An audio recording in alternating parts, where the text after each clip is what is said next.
দেখল শিশির ওর দিকে অগ্নি দৃষ্টিতে তাকিয়ে আছে। শিরিন ডেকে বলল, বিন্তি, কাল তোমার বাবা ভাই আসছে তো? হ্যাঁ, সেরকমই বলল। তোমাদের তো মনে হয় ওখানে বেড়াতেও যেতে হবে। বিন্তি কিছু বলার আগেই শিশির বলল, আমার কিন্তু কাজ আছে, আমি পারবো না। শিশির ছেলের দিকে তাকিয়ে বলল, তাহলে কি ও একা যাবে নাকি? একা কেন, তুষার যাবে। তুষার বিরক্ত গলায় বলল, বিয়ের পর জামাই বউ একসঙ্গে যাবে। আমি যেতে পারি, কিন্তু তোকেও যেতে হবে। শিরিন বলল, একদম ঠিক। আমার কাজ আছে। শিরিন আরো কিছু বলার আগে বিন্তি বলল, তুষার কেন যাবে? ওকে কি আমি বিয়ে করেছি? শিশির বিন্তির দিকে তাকিয়ে বলল, আমার সঙ্গে এত তেজ দেখাতে এসো না, আমি একবার না বললে সেটা আর হ্যাঁ হয় না। শিরিন বলল, আসতে বল, তোর বাবা শুনতে পাবে। শিশির গলার স্বর খাদে নামিয়ে বলল, ক্লিয়ার কথা শোনো মা, আমি কিন্তু যাব না, তুষারকে পাঠাও। তুষার আবারও বলল, গাধার মতো কথা বলিস না তো। বিন্তি বলল, কি আর করার, তুমি আমার সঙ্গে যেও তুষার। তবে আগে বুঝলে আমি তোমাকে বিয়ে করার জন্য ঘোড়ার মতো লাফাতাম। তুষারের মুখের খাবার কাস্তে কাস্তে পড়ে গেল। শিশির হা হয়ে তাকিয়ে আছে। শিরিন শব্দ করে হেসে ফেলল, বলল, শিশির, এই মেয়ে তো দেখি তোর মতোই বদমাইশ। বিন্তি নিচের ঘরে চলে গেল। পরদিন সকালে শিরিন জোর করে শিশিরকে ঘুম থেকে ওঠালো। শিশির ঘুম ঘুম গলায় বলল, কি সমস্যা মা? আজ তাড়াতাড়ি ওঠ, তোর শ্বশুরবাড়ি থেকে লোক আসবে। আমি কি করব? কিচ্ছু করতে হবে না, সেজে গুজে বসে থাকবে। মানে কি? আমাকে এসব কেন করতে হবে, কেন? আরে আজকে অনেক কাজ আছে, আগে ওঠ। বিন্তিকে নিয়ে মার্কেটে যাবে, ওর জন্য তো কিছু কেনা হয়নি। তুমি যাও। আমি গেলে রান্নাঘরের কাজ কে সামলাবে? তোর শ্বশুরবাড়ির লোকজনকে না খেয়ে থাকবে। শিশির একবার বলতে চাইল তুষারকে পাঠাও, তারপর থেমে গেল। পাঁচি মেয়েটার তো মুখে কোনো কিছু আটকায় না। শান্তির ঘুম পণ্ড করে বিন্তিকে নিয়ে মার্কেটে যাবার জন্য রেডি হলো। তুষারও সঙ্গে যাচ্ছে। দুজনকেই নাকে মুখে খেয়ে গাড়িতে গিয়ে বসলো। বিন্তি এলো মিনিট 10 পর। বিন্তিকে দেখেই শিশির বলল, আসুন ম্যাডাম, আসুন। বিন্তি স্বাভাবিক গলায় জিজ্ঞেস করলো, আমি কি তুষারের পাশে বসবো? তুষারের চোয়াল ঝুলে পড়ল। শিল আর নোরা এক হয়ে ওকে যেন পিষে ফেলছে। শিশির কটমট চোখে তাকালো। বিন্তির তাতে কোনো হেলদোল নেই। ও সত্যিই গিয়ে তুষারের পাশে বসল। পথে যেতে যেতে বিন্তি আর তুষার গল্প করতে করতে গেল। তুষার প্রথমে একটু আড়ষ্টভাবে কথা বললেও খানিক বাদে মন খুলে কথা বলল। বিন্তিও হাসি মুখে তুষারের সঙ্গে কথা বলতে লাগলো। দুজনেই নর্মাল কথাবার্তা বলছে, পড়াশোনা, পছন্দের মুভি, এসব। শিশির একটা কথাও বলল না, কিন্তু কান খাড়া করে সব শুনল। বিন্তি এত কথা বলতে পারে দেখে অবাকও হলো। এই মেয়ে চ্যাটাং চ্যাটাং কথা ছাড়াও ভালো কথা যে জানে সেটা ওর ধারণা ছিল না। জ্যামে আটকে থেকে শেষমেশ শপিং মলে পৌঁছলো। লিফটে ওঠার আগে বিন্তি জানালো যে লিফটে উঠতে ভয় লাগে। শিশির বলল, এখানে লিফট ছাড়া আর অপশন নেই। তোমার শ্বশুর প্রধানমন্ত্রী না যে লিফট তুলে দিবে। বিন্তিও কাটা কাটা গলায় জবাব দিল, আমার শ্বশুরের ছেলেদের মধ্যে কেউ হাত ধরলেই হবে, লিফট না উঠালেও চলবে। তুষার সামনে এগিয়ে গিয়ে হেসে বলল, তোকে বলেছে, আমাকে না। শিশির আর কথা বাড়ালো না, বিন্তির কাছে গিয়ে হাত বাড়িয়ে দিল। বিন্তিও বিনা বাক্য ব্যয় শিশিরের হাত ধরল আলতো করে। একজন আরেকজনকে এই প্রথম স্পর্শ করা। পরিস্থিতি ভিন্ন হলে মুহূর্তটা হয়তো অন্যরকম হতে পারত। সম্পর্কের সমীকরণ কিরকম হবে কারোরই জানা নেই। হয়তো এই মুহূর্তটা কারোরই মনে রইল না। প্রথম সিঁড়িতে পা রেখেই বিন্তি শিশিরের হাতটা খামচে ধরল। মাঝারি সাইজের নখের আঁচড় লাগলে শিশির একটু বিরক্ত হলো বটে, তবে কোনো প্রতিক্রিয়া দেখালো না। অল্প কিছু সময়, ওই সময়টুকু বিন্তি হাত শক্ত করেই ধরে থাকলো।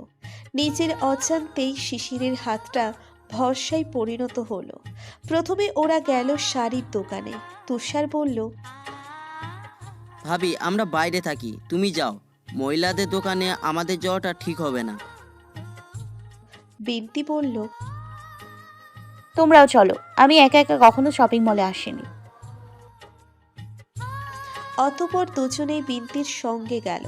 বিন্তি শাড়ি বাছাবাছি করছিল, কোনো রঙই ঠিকঠাক পছন্দ করতে পারছে না। শিশির বিরক্ত হয়ে দেখছে, শুধু কিছু বলছে না।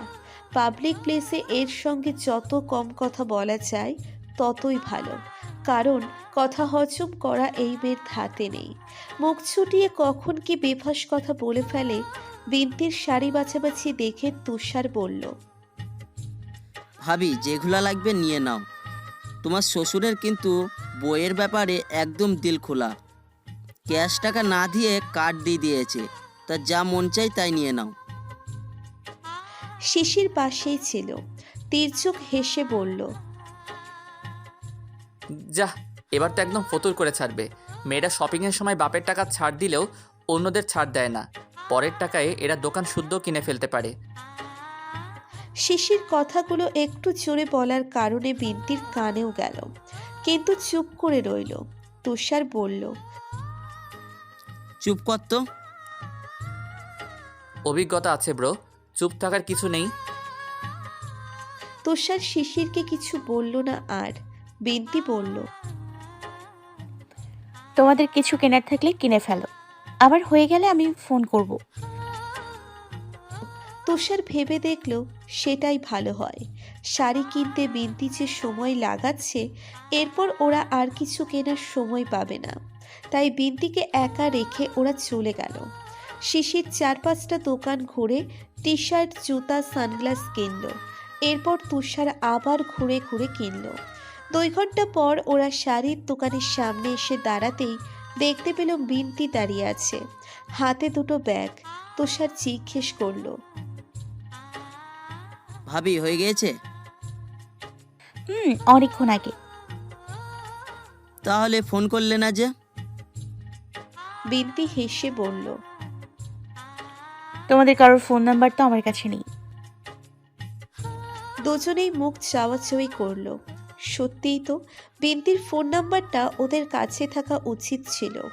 তুষার বলল, সরি ভাবি, একদম মনে ছিল না। আমারও মনে ছিল না, সরি।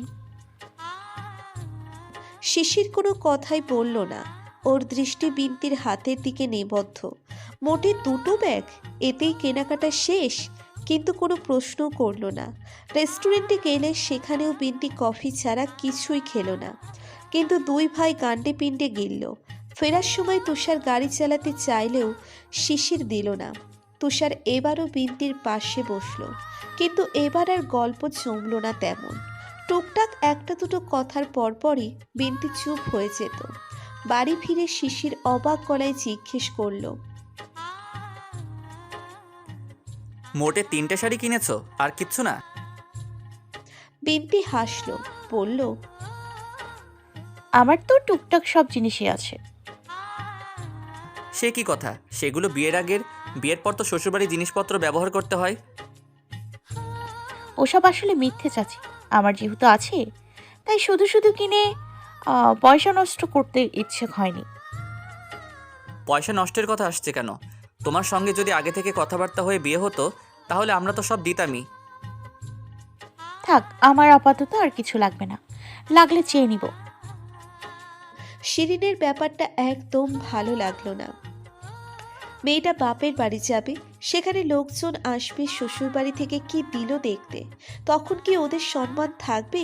সবাই তো ভাববেই যে লোক দেখানো ভালো মানুষ। বিন্তির উপর প্রচণ্ড রকম বিরক্ত হলো। শিশির শুয়ে শুয়ে মোবাইলে গেম খেলছিল।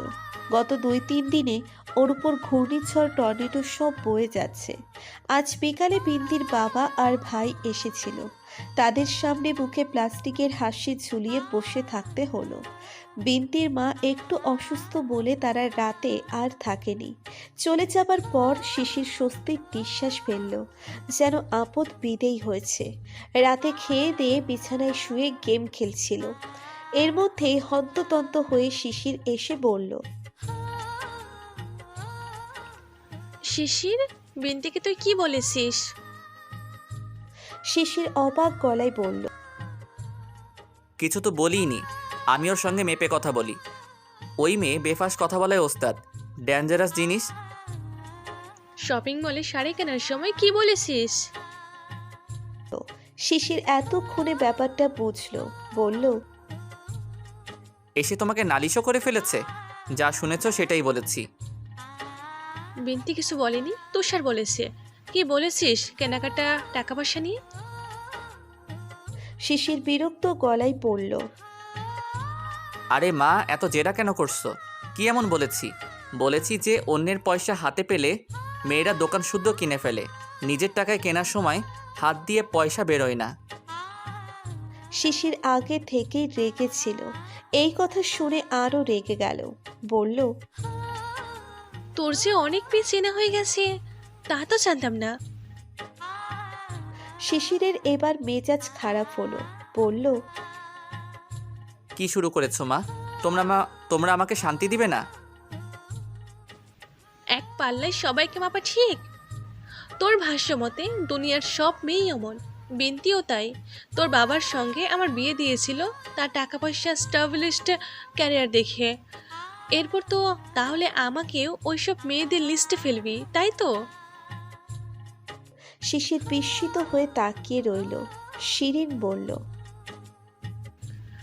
এক হাতের 5 আঙ্গুল সমান না, আর মানুষ হাড়িতে সেদ্ধ হওয়া চাল না যে একটা টিপে বাকিগুলোও জজ করবি।